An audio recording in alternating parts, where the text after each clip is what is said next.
안녕하세요. 오늘도 사용자님을 찾아주셔서 감사합니다. 40대 여성이에요. 제가 워낙 이륙심이 많아서 결혼이 다른 사람들에 비해 늦었어요. 사실 결혼도 할지 말지 고민이 많았는데 남편과 제가 인연이 있었는지 교제 중에 임신을 하게 되었고 찾아온 생명에 차마 나쁜 생각을 할 수 없어서 결혼을 하게 되었어요. 저와 남편은 동갑내기예요. 그래서 처음 만났을 때부터 말이 잘 통했고 설레는 감정보다는 재미있고 편안했어요. 서른을 훌쩍 넘기고 하는 연애라 그런지 절절한 사랑보다는 그런 편안함이 좋더라고요. 제가 결혼을 망설였던 거 제가 다니던 직장 때문이었어요. 제가 잡지사에서 취재와 편집 일을 하고 있었거든요. 바쁠 때는 우리의 출근해서 수요일 혹은 목요일에 퇴근할 정도로 일에 치여 살았어요. 그래도 매달 완성된 잡지를 보면 그 기쁨과 보람은 이루 말할 수 없었죠. 저는 그렇게 제 일을 많이 좋아했어요. 그런 제가 임신을 했으니 현실적인 고민을 하지 않을 수가 없었어요. 이런 생활을 하는 제가 누군가의 아내이자 엄마, 한 집안의 며느리 역할을 잘 할 수 있을까 걱정이 되었거든요. 제가 이런 걱정을 했던 건 그동안 선배들을 통해 그게 불가능하다는 걸 수 없이 봤기 때문이에요. 자에게 결혼을 하고 직장과 바꿔야 얻을 수 있는 거라서 고민이 됐어요. 하지만 독실한 기독교 신자인 제 부모님은 저의 임신을 결혼을 하라는 신의 계시를 받아들으셨죠. 그리고는 일을 그만두고 서라도 결혼을 하라며 등을 떠미셨어요. 사실 제 부모님께서는 하나뿐인 딸이 나이는 먹어가는데 결혼도 안 하고 일만 하다 혼자 늙어 죽을까봐 걱정이 많으셨거든요. 그러던 차에 제가 임신을 했으니 얼마나 반가운 셔츠였어요. 그래서 매일 새벽에 감사 기도를 드리러 교회에 가실 정도였어요. 그리고 제 임신 소식에 기뻐했던 또한 사람이 있었어요. 바로 삼남편이었죠. 남편의 무조건 자신을 믿고 의지하라고 했어요. 저는 이렇게 기뻐하는 사람들을 보며 용기를 내보기로 결심했어요. 제 목표는 무조건 결혼과 일 2마리 토끼를 잡는 거였어요. 이런 이야기 하기 좀 부끄럽지만 제가 그 분야에서 나름 잘 나갔으니까요. 저는 제가 좋은 선례를 남겨 후배들에게 결혼해도 마음껏 일을 할 수 있다는 희망을 주고 싶었어요. 그렇게 생각하니 평소 긍정적이었던 전 은행 더 이상 두렵지 않았어요. 오히려 벌써부터 주변에서 대단하다 하는 박수 쳐주는 그림만 머릿속에 그려졌죠. 무엇보다 코드도 잘 맞고 늘 친구 같은 남편이 곁에 있으니 앞으로의 제 인생이 설레기까지 했어요. 당시 남편은 의료보조기 회사의 과장이었는데 입사 후 꾸준히 거래처 가늘어서 회사에서도 평판이 괜찮았어요. 남편은 영업이 적성에 맞는다고 했고 열심히 일하는 남편을 옆에서 볼 때마다 나는 잘 골랐다는 생각을 했어요. 그렇게 결혼 준비를 하던 중에 뱃속의 아이가 쌍둥이라는 걸 알게 되었어요. 아무리 사람 일은 예측할 수 없다지만 제가 쌍둥이 엄마가 될 거라고는 상상도 못한 일이라 쇼킹했어요. 쌍둥이라 그런가 배는 개월수보다 훨씬 빨리 불러왔어요. 조금이라도 무리를 하면 배가 뭉치고 해서 고통스러워요. 제 임신 기간은 그리 만만치 않았어요. 그래서 신혼여행도 미뤄야 했고 결혼한 지 10개월 만에 겨우 시도한 생활에 들어갔어요. 처음 하는 살림은 매일 실수투성이에요. 가스불도 제대로 켤 수 없을 정도였죠. 보다 못한 친정엄마가 우리 집에 오셔서 반찬과 청소를 대신 해주셨어요. 감사한 마음으로 받았죠. 그런데 그 사실을 시어머니께서는 그러시는 거예요. 요즘엔 농사일이 없으니 당분간 4월에 다시 오셔서 챙겨주시겠다고 하셨어요. 사랑하는 생각에 신세를 질러야 한다며 제게 죄송하다고 했어요. 저는 그때까지만 해도 샤먼의 배려와 감사한 마음이었어요. 아무래도 아직은 남편의 친정 엄마의 음식보다는 시어머니 음식이 입에 맞을 것 같아 겸사겸사 잘 됐다고 생각했어요. 하지만 고체가 틀렸다는 걸 깨달았죠. 걱정해 주시는 것 같았지만 함께 살아보니 그게 아니라는 걸 깨달았어요. 결과적으로는 제게는 10월에 문을 열고 들어간 꼴이랍니다. 샤먼이 정말 곁에 있는 말 딱 내뱉듯이 했어요. 처음에 얼마나 당황스러웠는지 모르겠어요. 누가 시킨 것도 아닌데 시어머니의 혼잣말을 듣게 된 것 같아요. 어머님이 오신 후로 집살림은 노도 시어머님의 의도에 따라 위치까지 모조리 바뀌었어요. 샤먼이 우리 집에 오신 건지 우리가 시댁에 간 건지 착각이 될 정도였죠. 여기까지는 그래도 참을 수 있어요. 문제는 제 입냄새가 어쩌? 아침에 일어나 방문을 여는 순간부터 풍기는 음식 냄새에 알을 매일 아침마다 변기에 인사를 해야 했어요. 제대로 식사를 못하는 것은 물론 가상이 하루 종일 힘들었어요. 그렇게 결혼하고 첫 잡지 마감을 앞둔 마지막 주가 되었어요. 입덧이 심하고 몸이 무거운 임산부라도 마감 앞에서는 다른 직원과 똑같았어요. 저는 야근 근무에 커피도 마시지 못한 채 일에 몰두하고 있었어요. 그때였어요. 샤, 어머니한테 전화가 걸려왔어요. 얘야가, 너 많이 늦는다는 게 죄송해요. 오늘은 많이 늦을 것 같아요. 죄송하긴 한데, 이런 네가 고생이 많아. 몸도 무거운데 너무 무리하지 마라. 생각해보니 정신이 없어서 시어머님께 야근한다는 말도 못해서 미안하다. 그런데도 일한 며느리를 이해해 주시니 그동안 쌓아온 불만이 언제 뜨겁지 않았냐면서 직장 동료들은 요즘 시어머니가 센스 있는 분이라며 저에게 부러워한다고 했어요. 저는 임신을 하고도 이렇게 집에서 일하는 것을 인정받는 모습을 보일 수 있어서 어깨가 편해요. 하지만 이건 제 착하지 않아요. 남편의 자켓을 세탁소에 박인하려고 주머니를 뒤지다가 초밥집, 영화관, 커피숍 영수증이 나왔고 그날의 비밀을 알게 되었거든요. 제가 마감 때문에 바빠라는 남편이 시어머니께 야근한다고 알렸다더군요. 그랬더니 샤머님께서는 반색하며 그래, 그거 참 잘 됐구나. 어째서 이런 동안 모처럼 우리끼리 밖에서 밥도 먹고 데이트도 좀 하자고 하셨어요. 샤모님인 잔뜩 신나 그러시길래 남편은 시어머니를 모시고 나가 모처럼 모자지간의 시간을 보냈다고 하더군요. 그럴 수 있죠. 어차피 저는 야근 때문에 바빠 꾸보자가 오랜만에 밖에 나가 시간을 보내는 게 나쁜 건 아니니까요. 하지만 생각하면 할수록 샤먼의 태도가 마음에 걸렸어요. 아들과 데이트할 생각으로 제가 정말 많이 넣는지 확인하셨던 거잖아요. 그런 생각이 계속되자 기분이 묘했어요. 처음엔 호르몬 때문에 예민한가 했지만 우연히 시항원 핸드폰에 저장된 남편의 번호를 보았더니 글쎄 내 첫사랑이라고 되어 있지 뭐예요. 그걸 보니 소름 있겠지더라고요.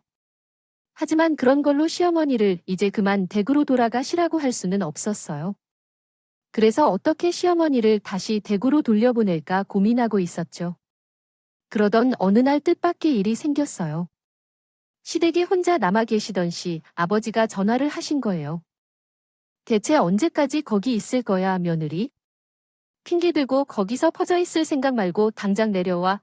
한글의 도성질이 불같은 시아버지는 화가 많이 하셨는지 시어머니가 전화를 받자마자 다짜고짜 후 동부 터치였어요. 결국 시어머니는 찍소리도 못하고 돌아갈 침을 짜기 시작하셨지요. 내가 전생에 나라를 팔아먹은 년도 아닌데 왜 이런 꼴을 당하고 사는 건지. 우리 아버지도 그렇지 어떻게 딸을 저런 인간한테 시집을 보내 흙에 팔자야. 시어머니의 혼잣말에는 꽤나 크기 때문에 거실에 있던 우리 부부는 시어머니의 이야기를 전부 들을 수 있었어요. 그 이야기를 듣고 있던 남편은 자기 엄마가 불쌍하다고 하더군요. 같은 여자로서 저도 남편 말에 동의해요. 하지만 남편에게 받지 못한 사랑을 자기 아들에게 받으려고 하는 건 며느리로서 달갑지 않았어요. 그날 시어머니는 댁으로 돌아가셨어요. 저는 더욱 배가 불러왔고 셀쓸 생활 곳곳에 구멍이 나기 시작했죠. 평소 완벽주의자인 전에 그게 은근히 스트레스 야구급기야 응급실 신세를 지게 되었어요. 계속 일하면 뱃속의 아이가 힘들어요. 노산 이만큼 주의가 필요합니다. 당시 사람 다섯이 던전의 의사 선생님으로부터 노산이라며 주의해야 한다는 얘기를 들었어요. 그 소리에 친정엄마는 육아휴직을 하던지 아니면 회사를 그만두라고 잔소리를 하셨어요. 남편 역시 처음으로 저에게 회사를 그만두라는 말을 하더군요. 자기가 일하고 싶어 하는 건 알지만 이러다 우리 애들이 잘못될까 봐 무서워. 그래서 말인데 지금은 쉬는 게 어때? 이런 애 낳은 뒤에도 할 수 있잖아. 당시 못까지 내가 열심히 벌게 응 친정엄마 내 남편의 말에 옳다구나 하며 저에게 회사를 그만두라고 했어요. 호기롭게 두 마리 토끼를 모두 잡겠다고 나섰던 저는 현실의 벽에 부딪혀 결국 하나를 손에서 놓고 말았어요. 처음에는 육아휴직을 하려고 했는데 3개월밖에 인장이 되지 않아서 올마 겨자먹기로 사직을 하게 되었어요. 주변에서는 이참에 맘 편히 쉬라고 했지만 어림없는 소리였죠. 저는 쌍둥이 출산을 무사히 마친 뒤 돌까지만 육아를 하고 이후엔 다시 복직을 하자고 각오를 다졌어요. 하지만 쌍둥이 육아는 생각처럼 쉽지 않더라고요. 엄마는 하는 데에는 둘이니 아주 미칠 것 같더라고요. 모유 수유는 꿈도 못 꿨어요. 제때 밥을 먹지 못해서인지 모유가 빨리 말라 버렸거든요. 몸무게도 무려 10kg 나 빠졌고요. 쌍둥이 육아로 인해 따로 운동할 필요가 없더라고요. 대신 빠진 살만큼 체력도 떨어졌고 제 삶의 질도 떨어졌어요. 가끔 너무 죽을 것 같을 땐 친정엄마가 와서 아이를 봐주셨어요. 하지만 친정엄마도 직장 생활을 하고 계셔서 저녁 때가 다 되어야 오셨죠.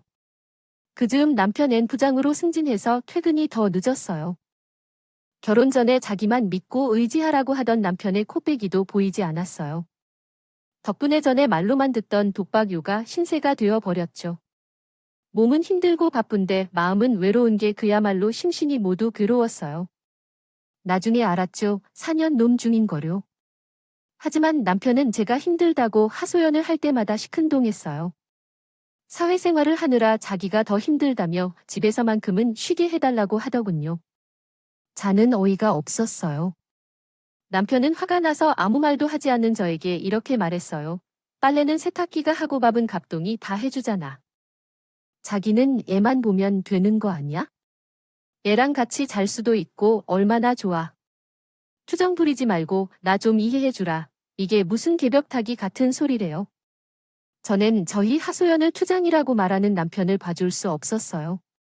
그래서 남편과 쌍둥이를 놔두고 집을 나와 호텔로 갔어요.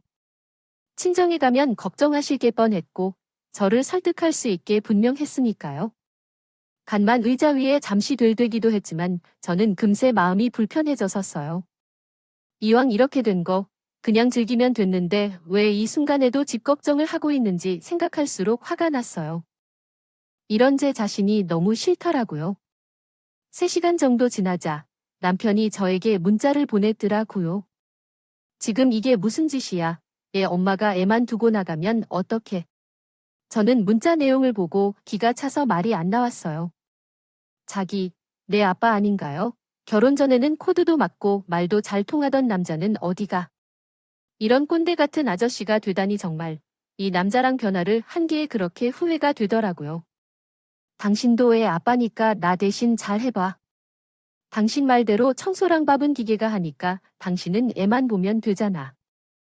애랑 같이 자면 되니까 얼마나 좋아. 남편이 했던 말 그대로 문자로 보냈어요. 남편 제 문자에 화가 났는지 그때부터 전화를 하기 시작했어요. 저는 더 약이 오르게 전화기를 꺼버렸죠. 아이 울음소리 없는 조용한 호텔방에 혼자 있자니 나도 모르게 눈물이 났어요.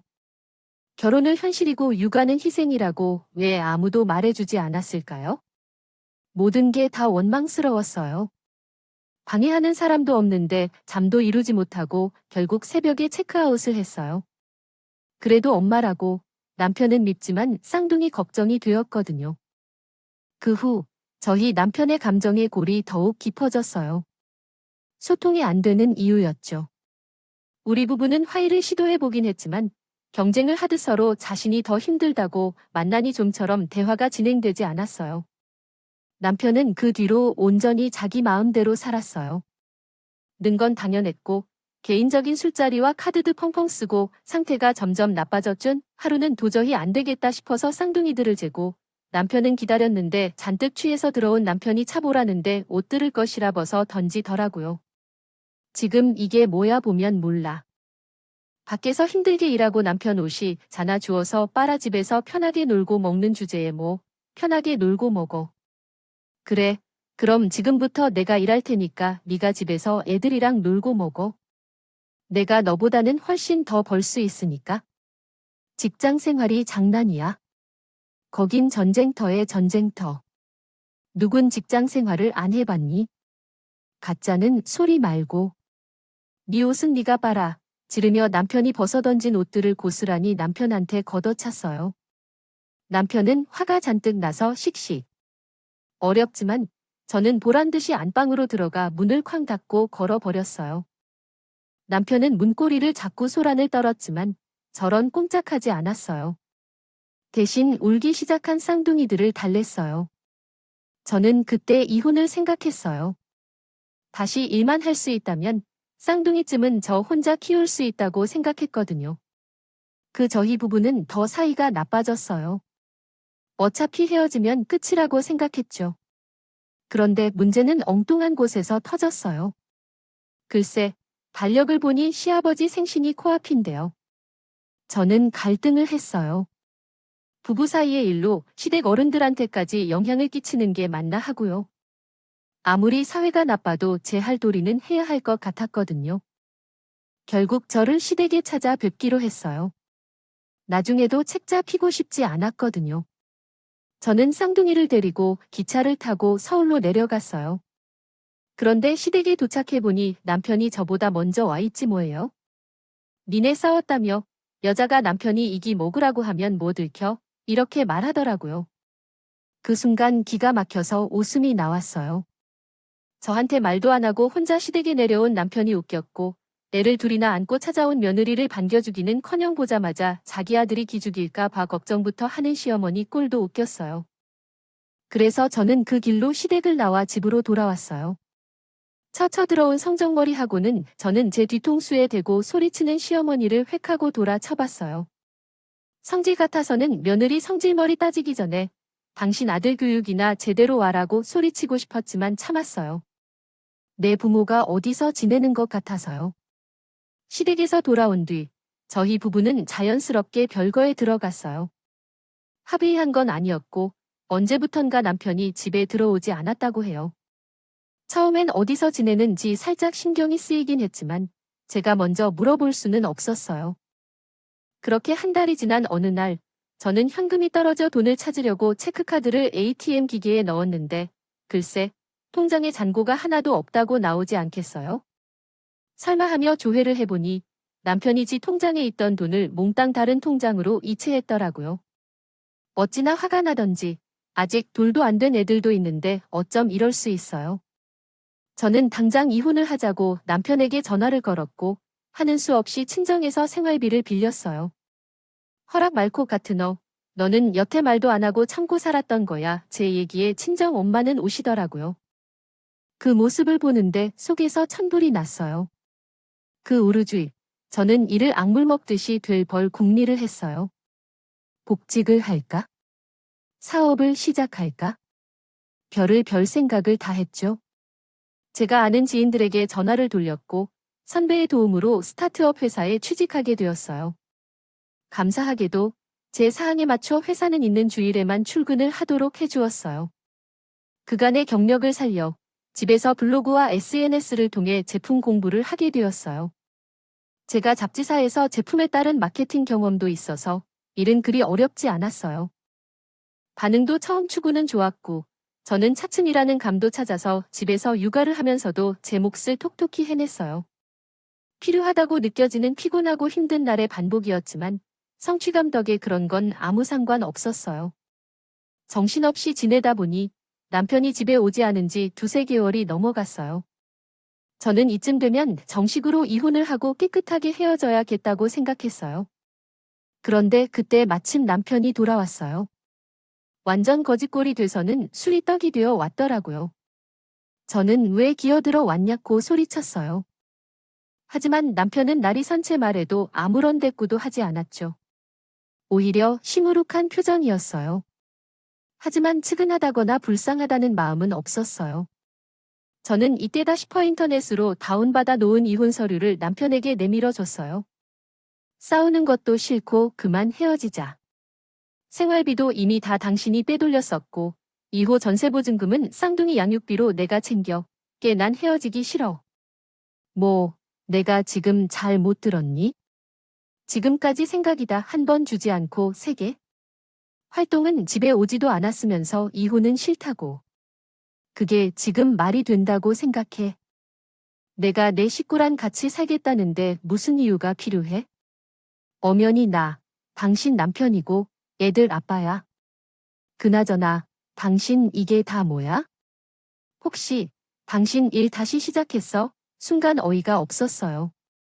생활비를 10,000원짜리 한 장 남기지 않고 다 빼가놓고 이제 나타나서 저한테 일을 하냐고 묻는 이 남자를 저는 대체 어디까지 봐줘야 하는 거죠? 하지만 곧 이 남자가 왜 꼬랑지를 내리고 거짓골로 집에 왔는지 알 수 있었어요. 남편 N거래처 계약이 엎어지자 회사에서 불리한 처제도 였고 그 무리수를 두며 일을 하다가 회사에 엄청난 손실을 안기고 늘 결국 회사에서 잘렸다라고요. 그 어줍잖게 추식에 손을 댔다가 가지고 있던 돈까지 모두 알려버린 거죠. 그 순간. 그래도 가족이라고 저랑 쌍둥이 생각이나 떠나요? 코작.